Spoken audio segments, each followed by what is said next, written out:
राहुल गांधी भारत जोड़ो यात्रा तो चला रहे हैं, लेकिन राहुल गांधी जिस रास्ते पे चल रहे हैं उससे उनको पहुंचना कहां है, शायद राहुल गांधी को इसी बात का पता नहीं है। अब मैं ये बात क्यों बोल रहा हूं, इसके पीछे का जो तर्क है वो बहुत ही स्पष्ट है। अपने भारत जोड़ो यात्रा के मंच से ही राहुल गांधी ने एक बार फिर से वही गलती कर दिया है जो राहुल गांधी अपने राजनीतिक कैरियर में शुरू से ही करते आ रहे हैं। इन्होंने भारत जोड़ो यात्रा के मंच से ही एक बार फिर से वीर सावरकर की जो माफीनामा है उसको उजागर किया है और वीर सावरकर की माफीनामा को पढ़कर सबको बताया है कि किस तरीके से वीर सावरकर जो है अंग्रेजों के सामने घुटने टेक दिए और माफी मांगी। शायद लगता है कि राहुल गांधी को इस बात की खबर ही नहीं रही कि अगले साल राजस्थान विधानसभा के चुनाव भी होने वाले हैं।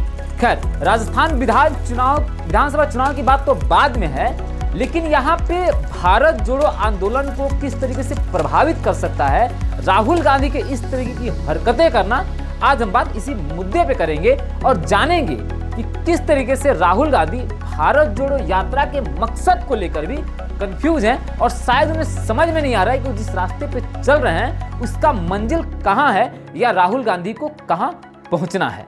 नमस्कार, जय हिंद, मैं हूं धनजीव तिवारी, आप देख रहे हैं हाइलाइट्स न्यूज मीडिया।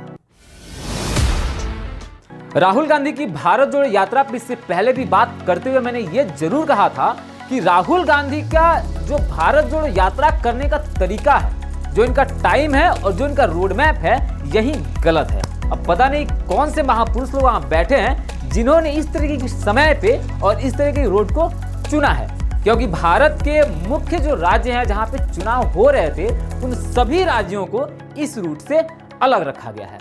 लेकिन उसमें मैंने ये बात भी कहा था कि आखिर जोड़ने की आवश्यकता किसको है।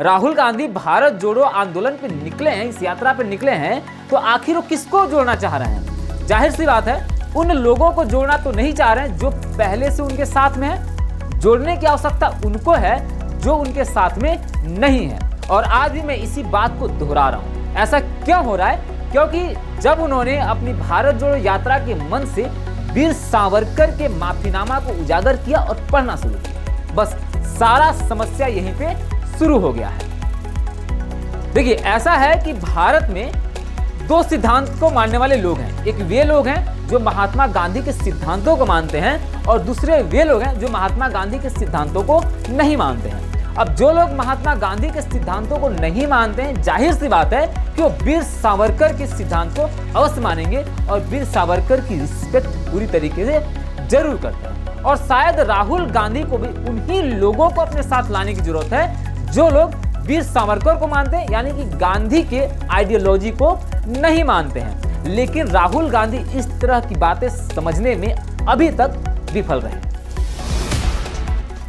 देखिए, बात ऐसा है कि अगर आप भारत जोड़ने की बात करें, अगर आप भारत जोड़ो यात्रा पे निकले हैं और फिर आप अपने ही मन से ये बात कह रहे हैं कि इस देश में दो तरह के लोग हैं, एक वे लोग हैं जो गांधी को मानते हैं, दूसरे वे लोग हैं जो सावरकर को मानते हैं, और सावरकर को मानने वाले लोग गांधी विरोधी हैं। यानी कि आपने फिर से अपनी धुरी पे ही दो हिस्सों में इस हिंदुस्तान की विचारधारा को बांट दिया और आपने कह दिया कि वही लोग मेरे साथ हैं जो लोग गांधी की आइडियोलॉजी को मानते हैं, जो लोग वीर सावरकर की आइडियोलॉजी को मानते हैं, वो हमारे साथ न आए। फिर ये भारत जोड़ने की बात कहाँ हुई? जाहिर सी बात है कि यहीं पे आपकी पूरी की पूरी यात्रा जो है वो विफल हो गई। इसका मकसद खत्म हो गया और जो एक फिक्स मकसद था वो नजर आने लगा। देखिए, कांग्रेस के पास दो मुख्य ब्रांड एम्बेसडर थे।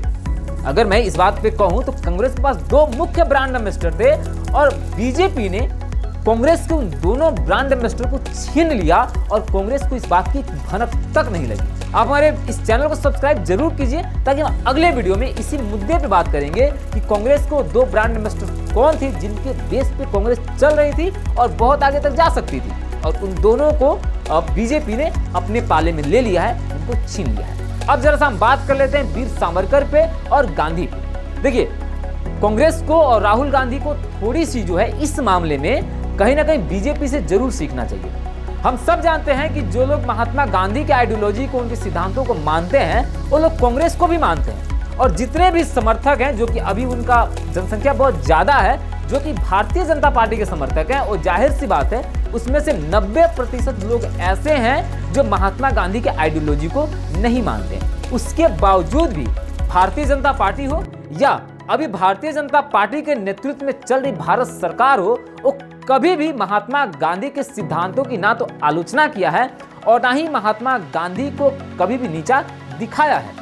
यहाँ तक कि महात्मा गांधी के नाम पे चलने वाले कांग्रेस से महात्मा गांधी की पहचान को छीनकर अपनी बहुत सारी जो योजनाएं हैं वो महात्मा गांधी के नाम पे चला रहे हैं। यही बात सीखने की जरूरत है कांग्रेस को और राहुल गांधी को बीजेपी से।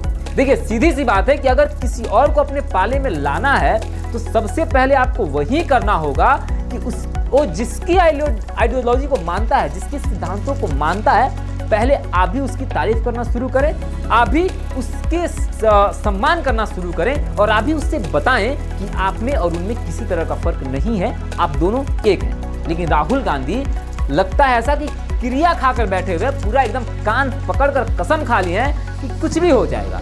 वीर सावरकर के सिद्धांतों को नहीं मानेंगे, चाहे इसके लिए देश का एक बड़ा हिस्सा, एक बड़ा तबका कांग्रेस की विचारधारा से दूर क्यों न रह जाए। तो जाहिर सी बात है, लास्ट में इन सभी बातों का लब्बो लुआब ये है कि अगर राहुल गांधी अपनी इस बात को नहीं समझ पाएंगे कि किस तरह की बातें बोलनी है, किस तरह की बातें नहीं बोलनी है, या फिर वो इस तरह की बात नहीं समझ पाएंगे कि जिस भारत जोड़ो आंदोलन पे निकले हुए हैं, जिस यात्रा में निकले हुए हैं, उस यात्रा में उन लोगों को अपने साथ लेना है जिनके रास्ते इनके रास्ते से भिन्न है। अगर वैसा नहीं समझेंगे तो फिर इस पूरी मेहनत का कोई फायदा नहीं होने वाला है और कांग्रेस इतनी मेहनत करने के बाद, इतने खर्च करने के बाद और इतनी एरिया जीतने के बाद भी वो अपने पुराने ढर्रे और पुराने स्थिति में ही रह जाएगा। इससे राहुल गांधी को और कांग्रेस को किसी तरह का कोई फायदा नहीं होने वाला है। बाकी आप हमारे चैनल को सब्सक्राइब कीजिए, वीडियो को लाइक कीजिए और शेयर जरूर कीजिए।